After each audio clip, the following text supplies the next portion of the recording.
भगवान, प्रवचन माला के शुभारंभ पर श्री चरणों में हम अपने प्रेम व प्रणाम निवेदित करते हैं। संत श्रेष्ठ दादू के कुछ पद हैं यहाँ। गैब माहि गुरुदेव मिल्या, पाया हम प्रसाद, मस्तक मेरे कर धरा, देखा अगम अगाध। सतगुरु यूं सहजय मिला, लिया कंठ लगाए, दाया भली दयाल की, तब दीपक दिया जगाए। सतगुरु मारे सबद सौ, निरख निरख निज ठौर, राम अकेला रह गया, चीत न आवे और। सबद दूध घृत राम रस, कोई साध बिलोवन हार, दादू अमृत काढ़िलै, गुरुमुख गहे विचार। देवै किनका दर्द का, टूटा जोड़े तार, दादू साधे सुरति को, सो गुरु पीर हमार। सदगुरु मिले तो पाइए, भक्ति मुक्ति भंडार, दादू सहजय देखिए, साहिब का दीदार। भगवान श्री कृपा पूर्वक हमें इसका मर्म समझा दें।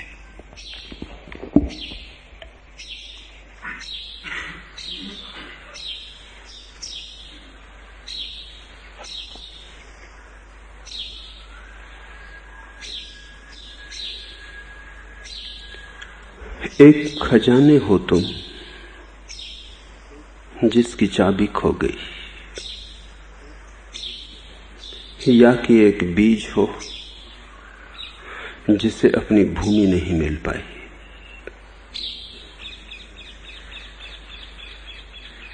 एक ऐसे सम्राट हो जिसने अपने को भिखारी समझ रखा है,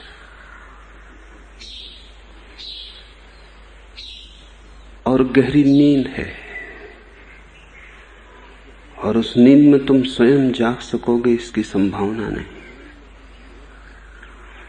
तुम चाहो भी कि तुम अपने ही हाथ से जग जाओ, तो भी ये घट ना सकेगा।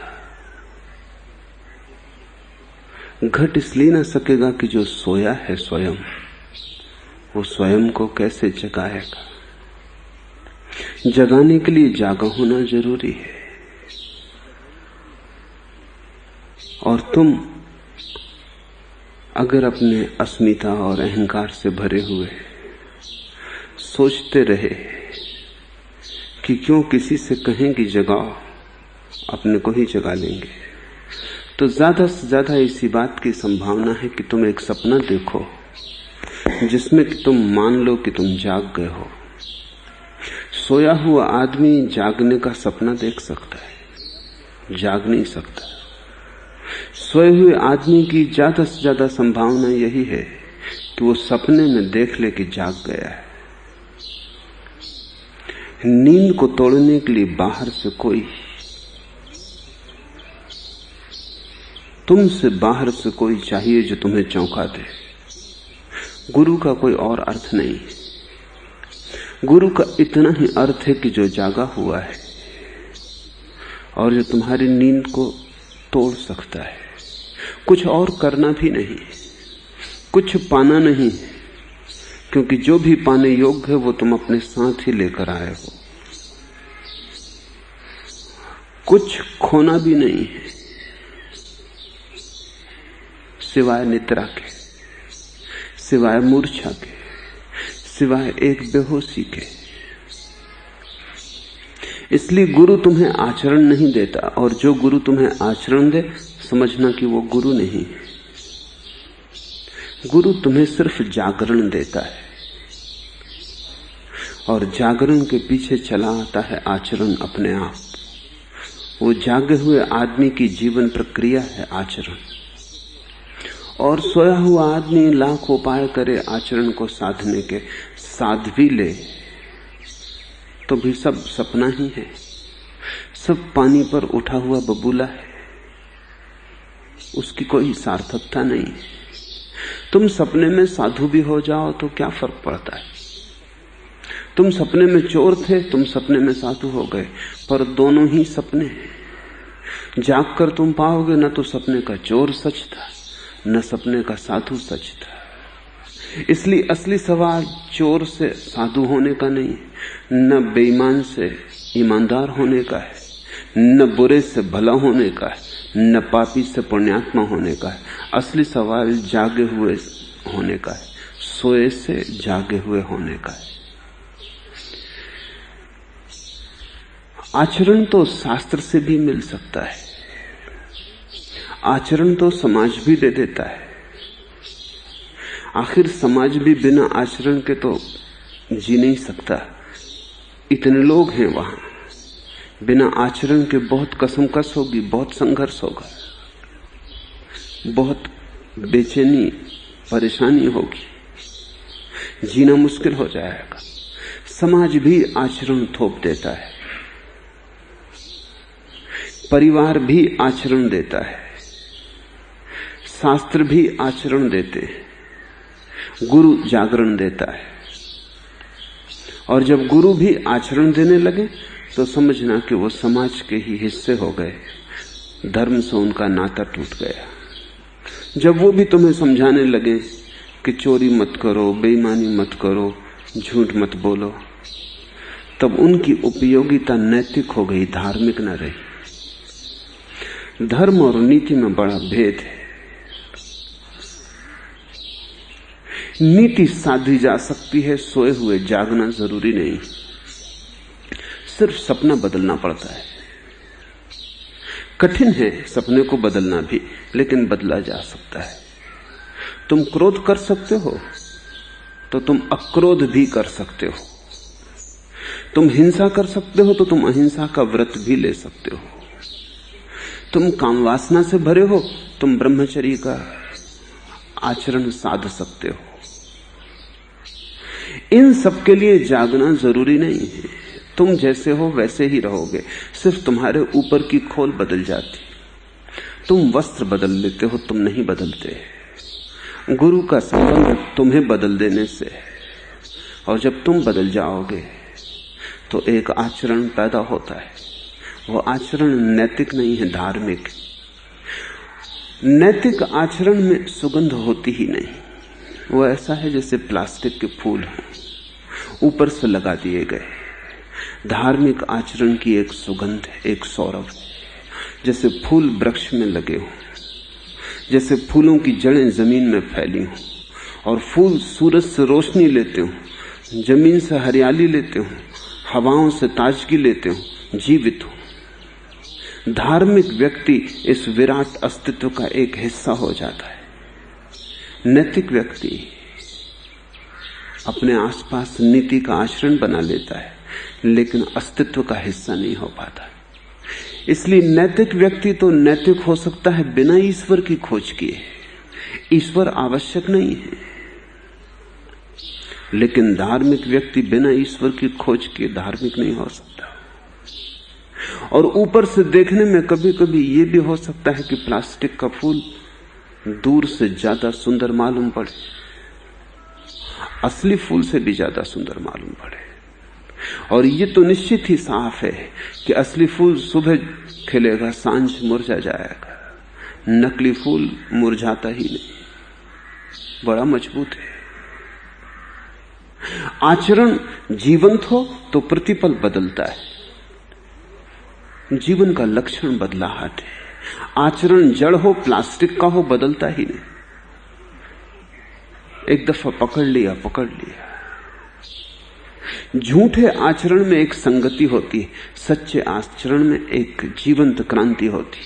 सच्चा आचरण एक सतत धार है, गंगा की धार बहती जाती, प्रतिपल बहती। सच्चे आचरण का एक ही लक्षण है कि वो धार सदा सागर की तरफ बहती।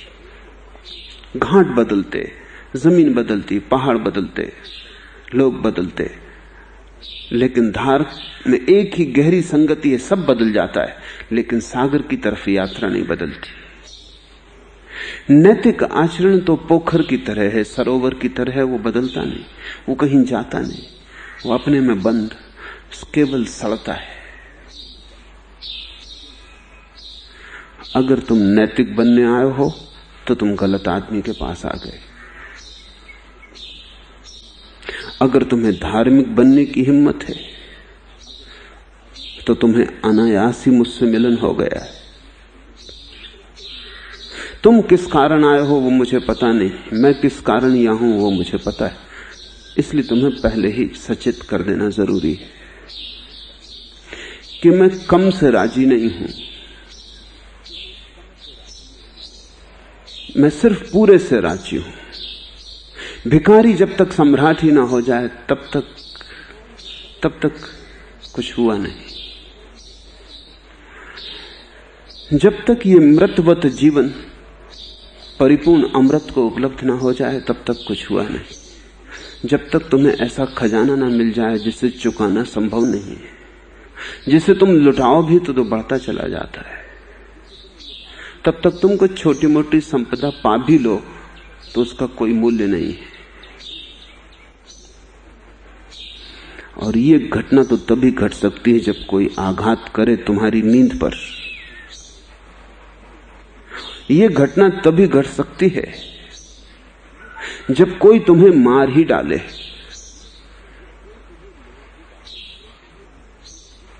तभी तुम्हारे भीतर जो अमृत का स्वर है वो बजेगा। दादू इसी अद्भुत कहानी की बात कर रहे हैं। उनका एक एक शब्द समझने जैसा है। दादू गैब माही गुरुदेव मिला, पाया हम प्रसाद। ये शब्द गैब पहली बात समझ लेने जैसी है। इसका अर्थ होता है रास्ते में लेकिन अनायास।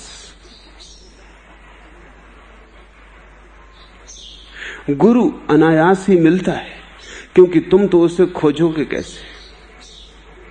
अगर इतनी ही तुम्हारे पास रोशनी होती कि तुम गुरु को खोज लो तो उसी रोशनी में तो तुम अपने को ही खोज लेते, गुरु को खोजने की जरूरत ही न थी। अगर तुम इतने ही जागे हुए होते कि गुरु को पहचान लेते तो उतने जागरण से तो तुम अपने को ही पहचान लेते, गुरु को पहचानने का सवाल ही ना उठता था। अगर तुम इतने ही समझदार थे कि तुम परख लेते कि कौन गुरु है और कौन गुरु नहीं, तो उतना विवेक तो पर्याप्त है, उससे तो तुम्हारे जीवन में क्रांति हो जाती। गुरु को तुम खोज नहीं सकते। सोया हुआ आदमी कैसे उसको खोजेगा जो उसे जगाए,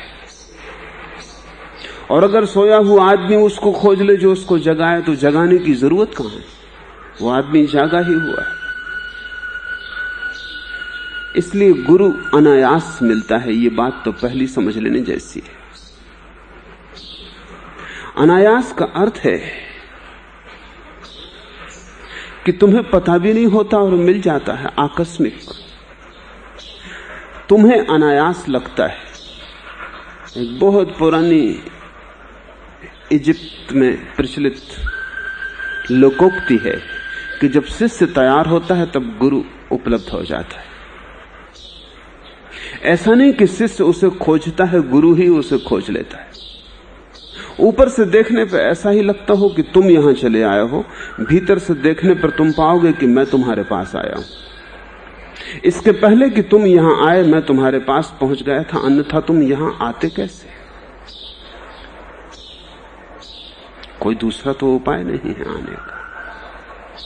तुम यहां हो तुम्हारे कारण नहीं, तुम यहां खींच लिए गए हो।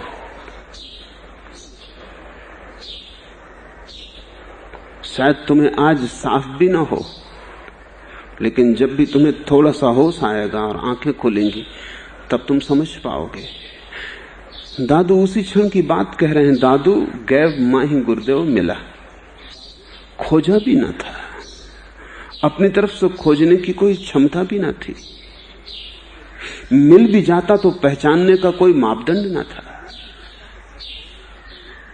सामने भी खड़ा होता तो आंखें बंद थी, गले से भी लगा लेता तो स्वयं का हृदय तो धड़कता ही ना था। पहचानते कैसे? प्रतिभिज्ञा कैसे होती कि यही गुरु है? नहीं, शिष्य गुरु को नहीं खोजता, गुरु ही शिष्य को खोजता है। भला गुरु रत्ती भर न चलता हो और शिष्य 1000 मील चल के आया हो, लेकिन गुरु ही शिष्य को खोजता है। शिष्य गुरु को खोज ही नहीं सकता। शिष्य इतना ही कर सकता है कि उपलब्ध रहे, कि जब गुरु पुकारे तो पुकार सुन ले, इतना ही काफी है। कि जब गुरु खींचे तो खिंच जाए, अड़चन न डाले, इतना ही काफी है। बाधा न खड़ी करे। जब बुलावा आए तो बुलावे के अनुसार चल पड़े। तिब्बत में कहावत है कि 1000 बुलाए जाते हैं, एक पहुंचता है। वो भी ठीक है, क्योंकि 999 तो हर तरह की बाधा डालते। वो आना नहीं चाहते। वो नहीं चाहते कि कोई उन्हें खींच ले, क्योंकि जब उन्हें कोई खींचता है तो उन्हें लगता है ये तो हम परवश हुए, ये तो अपनी सामर्थ्य गई, ये तो हम एक तरह की गुलामी में पड़े कि कोई खींचे और हम खिंच जाएं, कोई जागाए और हम जग जाएं, कोई उठाए और हम उठ जाएं। अहंकार बड़ी बाधाएं खड़ी करता है। बस शिष्य इतना ही कर सकता है कि बाधाएं खड़ी न करे। कुछ तो जब भी तुम बहने को राजी हो, अचानक तुम पाओगे कि गुरु द्वार पर खड़ा है, या तुम गुरु के द्वार पर पहुंच गए हो। जीवन बड़े रहस्यपूर्ण नियमों से बना है। जहां जरूरत होती वहां घटना घट जाती। गर्मी पड़ती है, धूप उतरती है आकाश से, आग जलती है जैसे, फिर वर्षा आ जाती। गर्मी के पीछे वर्षा का आना एक नैसर्गिक नियम। जब इतनी गर्मी पड़ जाती, सब उत्तप्त हो जाता है, जल सूख जाता है, पृथ्वी सूखी हो जाती, वृक्ष दीन दिखाई पड़ने लगते हैं। इस उत्तप्त अवस्था के कारण ही बादलों को निमंत्रण पहुंच जाता है, बादल भागे चले आते। वैज्ञानिक कहता है कि जब बहुत गर्मी पड़ती है तो हवा विरल हो जाती। जब हवा विरल हो जाती तो आसपास की हवाएं दौड़ के उस गड्ढे को भरने के लिए आती। उन्हीं हवाओं के साथ बादल भी भागे चले आते। इसलिए जिस वर्ष जितनी ज्यादा गर्मी पड़ती है, उस वर्ष उतने ही बादलों का आगमन हो जाता है। जीवन में एक गहरी व्यवस्था है। यहां कुछ भी अनियमपूर्ण नहीं है, कुछ भी अराजक नहीं है। जब हृदय उत्तप्त होता है, शिष्य का जलता है, रोता है, पीड़ित होता है जीवन के दुखों से, अचानक कोई बदली चली आती है खिंची हुई। वो बदली ही गुरु है, और मिलन आकस्मिक है। गुरु की तरफ से नहीं, शिष्य की तरफ से आकस्मिक है। दादू गैब माही गुरुदेव मिला। और गैब का दूसरा अर्थ राह भी होता है। एक अर्थ होता है अनायास, आकस्मिक, और दूसरा अर्थ होता है मार्ग, राह। यह भी समझ लेने जैसा है कि जब तक तुम राह पर नहीं हो, गुरु ना मिलेगा।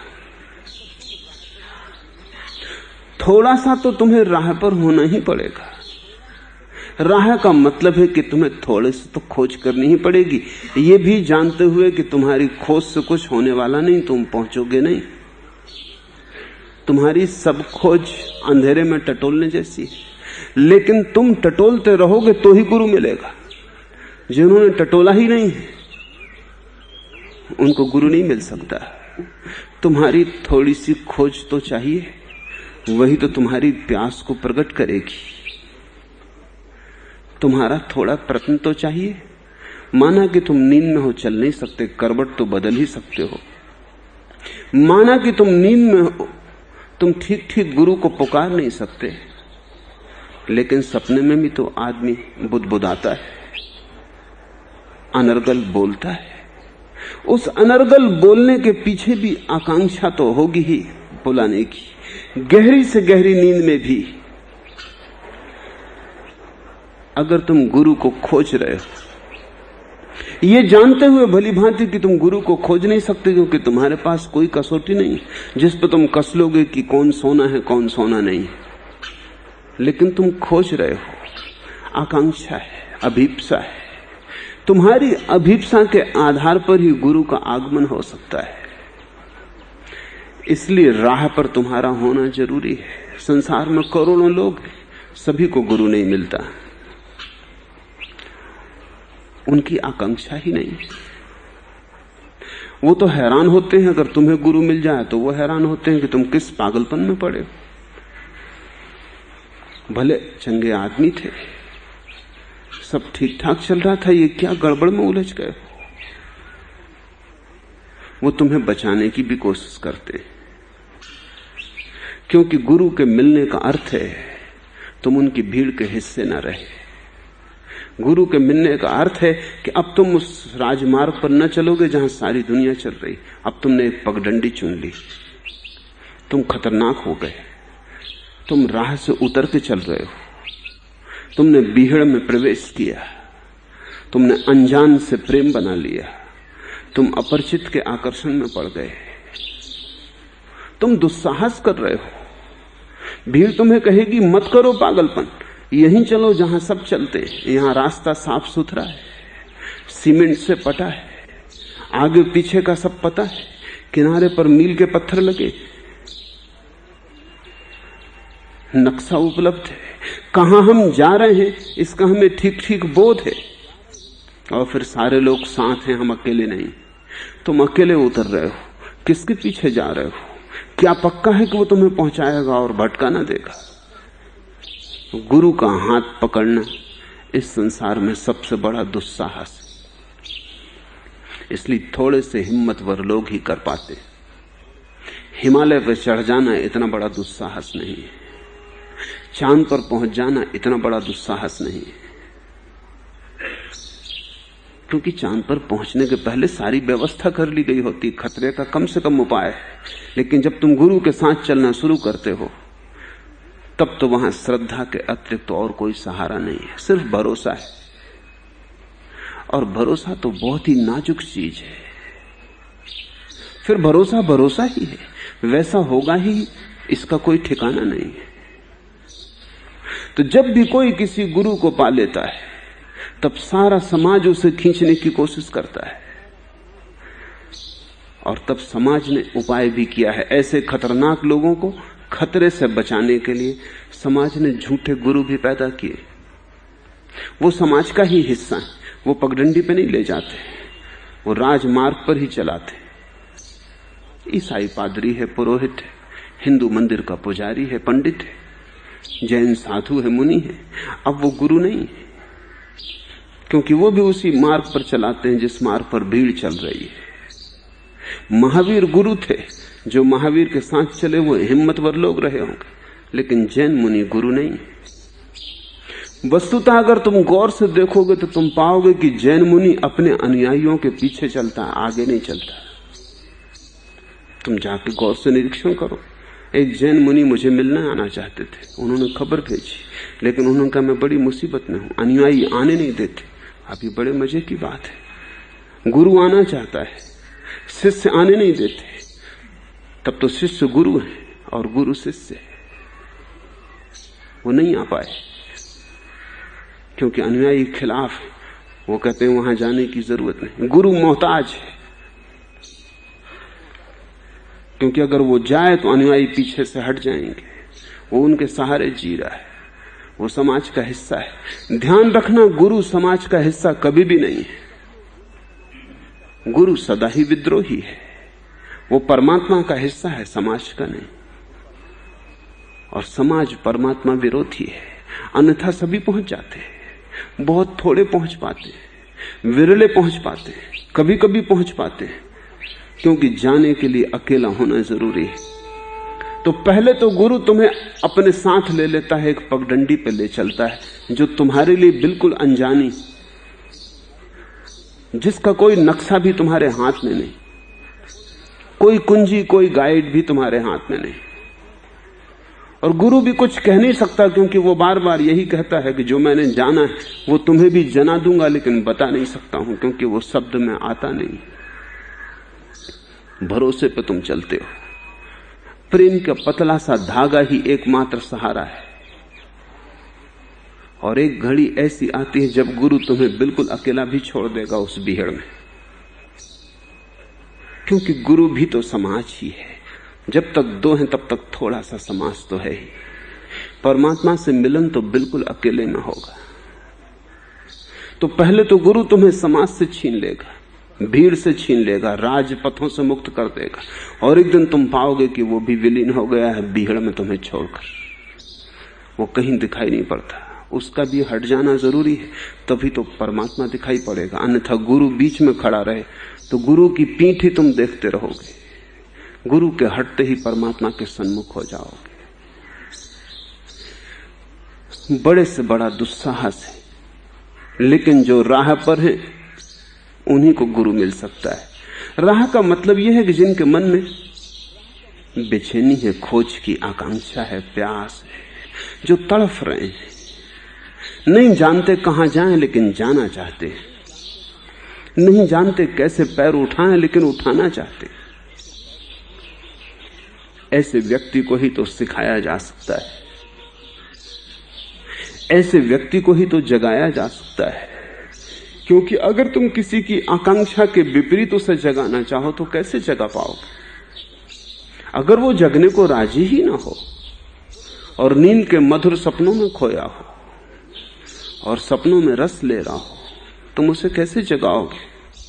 जगाने के लिए बाहर का हाथ चाहिए, लेकिन भीतर वाले का भी सहारा चाहिए। भीतर वाला भी साथ दे, बाधा ना दे। गैब माही गुरुदेव मिला, पाया हम प्रसाद। तो गैब के दो अर्थ हैं। अनायास मिलता है गुरु, लेकिन केवल उन्हीं को मिलता है जो किसी तरह की खोज कर रहे थे। अंधी खोज, भला अनजानी, गलत जा रहे थे, कुछ भी कर रहे थे जिससे उन्हें कुछ भी पता नहीं था कि क्या होगा क्या नहीं होगा, लेकिन टटोलते थे। जब भी गुरु का हाथ मिला है किसी को तो वो तभी मिला है जब वो टटोल रहा था अंधेरे में। टटोलते हाथ को ही गुरु का हाथ मिला है। जिसने टटोलना ही शुरू नहीं किया था उसे गुरु का हाथ कैसे मिल सकता है? पाया हम प्रसाद। और दादू कहते हैं कि फिर गुरु ने जो दिया वो प्रसाद है, वो कोई सौदा नहीं। प्रसाद के अर्थ को ठीक से समझ लें। जो तुम्हें दिया जाता है तुम्हारी किसी योग्यता के कारण नहीं, देने वाले के पास इतना ज्यादा है इसलिए देता है, तुम योग्य हो पाने के इसलिए नहीं। इस फर्क को ठीक से समझ लेना। अगर तुम्हारी योग्यता से दिया जाए तो वो प्रसाद नहीं है, तुमने उसे अर्जित किया, वो तुम्हारे श्रम का फल है, तुम उसको पाने के हकदार थे। अगर तुमने अपने ही श्रम से पाया है तो वो प्रसाद नहीं, तुम उसके हकदार हो गए थे। तुम्हें धन्यवाद भी देने की जरूरत नहीं है, क्योंकि तुमने श्रम किया था, तुम्हें मिला, बात खत्म हो गई। कोई अनुग्रह का सवाल भी नहीं। प्रसाद का अर्थ है जिसे पाने की तुम्हारी योग्यता तो न थी, आकांक्षा भला रही हो। श्रम तुमने कुछ भी न किया था क्योंकि तुम्हें पता ही न था कैसे करे। उपाय तुमने कुछ भी न किया था, यत्न तुमने कुछ भी न किया था। अभीप्सा गहरी थी, प्यास गहरी थी, बस वही तुम्हारी योग्यता थी। गुरु देता है अपने आधिक्य से। जीसस की बड़ी पुरानी कथा है, वो प्रसाद की कथा है। एक बहुत बड़े बगीचे के मालिक ने कुछ मजदूरों को बुलाने के लिए अपने मैनेजर को भेजा। सुबह था, सूरज उगता था, वो कुछ मजदूरों को लेके आया, लेकिन काम ज्यादा था और मालिक शाम तक काम पूरा कर लेना चाहता था। तो दोपहर उसने मैनेजर को फिर भेजा, फिर वो और मजदूरों को लाया, लेकिन फिर भी काम ज्यादा था और मजदूर फिर भी कम थे। उसने फिर मैनेजर को भेजा, जब तक वो मजदूरों को खोज के लाया तब तक सूरज ढलने के करीब ही हो गया था, दिन जा चुका था। फिर उस मालिक ने सभी मजदूरों को इकट्ठा किया, जो सुबह आए थे, जो दोपहर आए थे और जो अभी अभी आके खड़े हुए थे जिन्होंने कुछ भी ना किया था, और सभी को समान वेतन दे दिया। सुबह जो मजदूर आए थे निश्चित नाराज हो गए, शिकायत से भर गए। उन्होंने कहा ये तो हद अन्याय है, हम सुबह से आए और दिन भर हमने हड्डी तोड़ के श्रम किया है, खून पसीने की तरह बहाया है और हमें भी उतना ही मिल रहा है। फिर कुछ लोग दोपहर आए थे, इन्हें आधा मिलना चाहिए, इनको भी उतना ही मिल रहा है। और अन्याय की तो सीमा टूट गई। जो लोग अभी अभी आके खड़े हुए हैं, जिन्होंने कुछ किया ही नहीं, सिर्फ आए हैं और जाने का वक्त आ गया, उनको भी उतना ही मिल रहा है। उस मालिक ने कहा तुम इसकी फिक्र मत करो कि मैं किसको क्या दे रहा हूं, तुम इसकी फिक्र करो कि तुम्हें जो मिल रहा है वो तुम्हारे मजदूरी के लिए पर्याप्त है या नहीं। तुमने जितना श्रम किया है उतना तुम्हें मिल गया है। उन मजदूरों ने कहा उतना हमें मिल गया है। तो उसने कहा फिर तुम फिक्र छोड़ दो, इनको मैं इनके श्रम करने के कारण नहीं देता, मेरे पास बहुत ज्यादा है इसलिए देता हूं। मेरे पास इतना ज्यादा है कि मैं क्या करूं, इसलिए देता हूं। जो सांझ आए हैं, अभी अभी आए हैं, उनको भी देता हूं। तुम्हें शिकायत का कोई कारण न होना चाहिए। इसे थोड़ा समझिए। प्रसाद तो उनको मिला जो सांझ आए थे, जो सुबह आए थे उन्हें प्रसाद नहीं मिला। उन्होंने तो श्रम किया, अर्जित किया। भारत में दो संस्कृतियां हैं। एक संस्कृति का नाम है जैन और बौद्धों की जो संस्कृति, उसका नाम है श्रमण संस्कृति। उसका जोर है श्रम करो तो मिलेगा, तुम जितना करोगे उतना मिलेगा। उनके जीवन के प्रति दृष्टि गणितज्ञ की दृष्टि है। फिर उनसे बिल्कुल भिन्न हिंदुओं की संस्कृति है, वो प्रसाद की संस्कृति। किसी ने कभी उसे प्रसाद नाम दिया नहीं, लेकिन देना चाहिए। जैन बौद्ध तो अपनी संस्कृति को श्रमण कहते हैं। ब्राह्मण की संस्कृति को, हिंदू की संस्कृति को प्रसाद कहना चाहिए, क्योंकि उसका कहना यह है कि तुम कुछ भी, कितनी ही योग्यता अर्जित कर लो, तुम परमात्मा को पाने के हकदार कभी भी नहीं हो सकते। वो इतना बड़ा है, तुम्हारी योग्यता सदा छोटी रहेगी। अगर योग्यता से ही उसे पाना है तो पाने की बात ही छोड़ दो, फिर ये मिलना होने ही वाला नहीं। वो तो मिलता प्रसाद से है। इसका ये अर्थ नहीं कि तुम कुछ मत करो, मिलेगा तो राह पर, तुम कुछ करो, लेकिन तुम्हारे करने से नहीं मिलता है, तुम्हारे करने से मिलने की संभावना बढ़ती है। जैसे सांझ आए मजदूर थे, कम से कम आए तो थे, किया कुछ भी न था। तुम राह पर पाए जाने चाहिए, खोजते हुए तुम मिलने चाहिए। परमात्मा प्रसाद की तरह बरस जाता है, और जिन्होंने भी उसे जाना है उन सभी ने यह कहा है कि अब हम जब देखते हैं लौटकर पीछे, तो जो हमने किया था वो तो ना कुछ था। क्या किया था, क्या करोगे? रोज सुबह घंटे भर आंख बंद बैठ के माला फेरी थी। इसको तुम परमात्मा को पाने का पर्याप्त आधार मानते हो? कि तुमने राम राम जपा था रोज घंटे भर बैठकर? उस राम राम जपने को तुम मोक्ष को पाने के लिए पर्याप्त योग्यता मानते हो? जिस दिन तुम पाओगे उस दिन तुम ये भी पाओगे कि जो किया था उससे तो इसका कोई संबंध नहीं मालूम होता। वो जो किया था वो तो ना किए के बराबर है। करने से तुम्हारी आकांक्षा तो पता चली थी, कोई योग्यता अर्जित न हुई थी।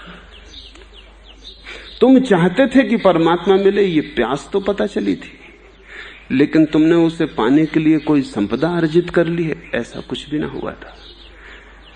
परमात्मा तुम्हारे प्रयत्न से नहीं मिलता, यद्यपि तुम प्रयत्न न करो तो भी न मिलेगा। इस जटिलता को तुम ठीक से समझ लेना। तुम प्रयत्न करोगे तो ही मिलेगा, लेकिन तुम्हारे प्रयत्न से नहीं मिलता, क्योंकि तुम्हारा प्रयत्न कितना छोटा है। तुम एक चम्मच लेके सागर को भरने चले हो, जब सागर तुम्हारे ऊपर बरसेगा तब तुम क्या कहोगे कि चम्मच के कारण बरस रहा है? तब तुम फेंक दोगे चम्मच को। चम्मच से तुम्हारी केवल प्यास का पता चला था, तुमने अपना निवेदन भेज दिया था उसके चरणों में। उसे खबर मिल गई थी कि तुम राजी हो। दादू कहते हैं, दादू गैब माही गुरुदेव मिला, पाया हम प्रसाद। गुरु भी जो देता है वो प्रसाद है, उसके पास बहुत है, उसे परमात्मा मिल गया है, वो बांटना चाहता है। वस्तुतः वो बोझिल है, जैसे बादल पानी से भरे हों और बोझिल, और चाहते हैं कि कोई भूमि मिल जाए जहां बरस जाए, कोई अतृप्त प्यासी भूमि मिल जाए जो उन्हें स्वीकार कर ले। जैसे दिया जलता है तो चारों तरफ रोशनी बिखरनी शुरू हो जाती, बटना शुरू हो गया, फूल सुगंधित होता है, कली खिलती है, हवाएं उसकी गंध को लेकर दूर दिगंत में निकल जाती, बांटना शुरू हो गया। जब भी तुम्हारे पास कुछ होता है तो तुम बांटना चाहते हो। सिर्फ वे ही पकड़ते हैं और कंजूस होते हैं जिनके पास कुछ भी नहीं। इसे भी तुम ठीक से समझ लो, क्योंकि ये बात थोड़ी पहेली सी मालूम पड़ेगी। मैं कहता हूं जिनके पास कुछ भी नहीं है वे ही केवल पकड़ते हैं और कंजूस होते, और जिनके पास कुछ है वे कभी कृपण नहीं होते और कभी नहीं पकड़ते, क्योंकि जिनके पास कुछ है वो ये भी जानते हैं कि बांटने से बढ़ता है। जिनके पास कुछ नहीं है वो डरते हैं क्योंकि बांटने से घटेगा। गुरु तुम्हें देता है इसलिए नहीं कि तुमने साधना से, श्रम से योग्यता पाली है, नहीं। गुरु तुम्हें देता है क्योंकि तुम्हारी आंखों में आंसू है। गुरु तुम्हें देता है क्योंकि तुम्हारे हृदय में प्यास है। गुरु तुम्हें देता है क्योंकि तुम्हारी श्वास श्वास में एक खोज है। बस इतना काफी है। तुम पात्र हो क्योंकि तुम खाली हो। पात्रता से कारण तुम पात्र नहीं हो। ये पात्र शब्द बड़ा अच्छा है, उसी से पात्रता शब्द बनता है। पात्रता से हम अर्थ लेते हैं योग्यता, लेकिन अगर ठीक से समझो तो पात्र का इतना ही मतलब होता है जो खाली है, जो भरने को राजी है। कोई अगर भरे तो वो बाधा ना डालेगा, बस पात्र का इतना ही अर्थ होता है। धर्म के जगत में इतनी ही पात्रता है कि तुम खाली हृदय को लेकर खड़े हो जाओ, गुरु का प्रसाद तुम्हें भर देगा।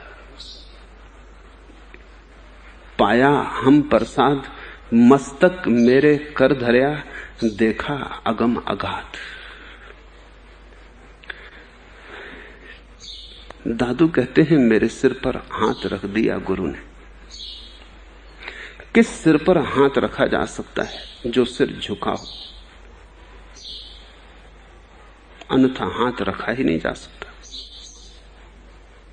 सिर्फ झुके सिर पे हाथ रखा जा सकता है। सिर्फ झुका सिर ही गुरु के हाथ से मिल सकता है। जैसे नदी की धार नीचे की तरफ बहती है, गहरी से गहरी खाई की तरफ बहती है और अंततः सागर में गिर जाती, क्योंकि सागर सबसे बड़ी खाई है। पैसिफिक महासागर 5 मील गहरा खड्डा है, तो सारे जगत का पानी बहा जा रहा है सागरों की तरफ। पूरब ने एक पूरा विज्ञान खोजा है। शिष्य झुके ताकि गुरु दे सके। अगर शिष्य झुकना नहीं जानता तो गुरु तैयार भी हो देने को तो भी देने का कोई उपाय नहीं।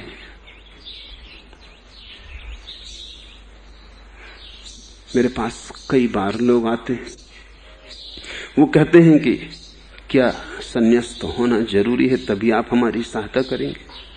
मैं उनसे कहता हूं मेरी सहायता तुम्हें सदा उपलब्ध है, लेकिन संन्यास्त होकर ही तुम उसे पा सकोगे। मेरे तरफ से उपलब्ध होने से कोई फर्क नहीं पड़ता, तुम्हारी तरफ से लेने की क्षमता भी तो होनी चाहिए।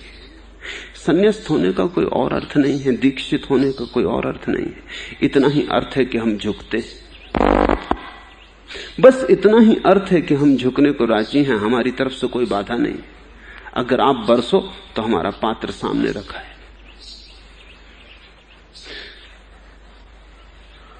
कठिन हो जाता है समझना उन्हें, क्योंकि वो सोचते हैं अगर मैं सहायता करने को तैयार हूं तो फिर सन्यास, दीक्षा, इस सब का क्या प्रयोजन है? क्यों ना बिना संन्यास्त हुए, बिना दीक्षित हुए उनको सहायता मिल जाए।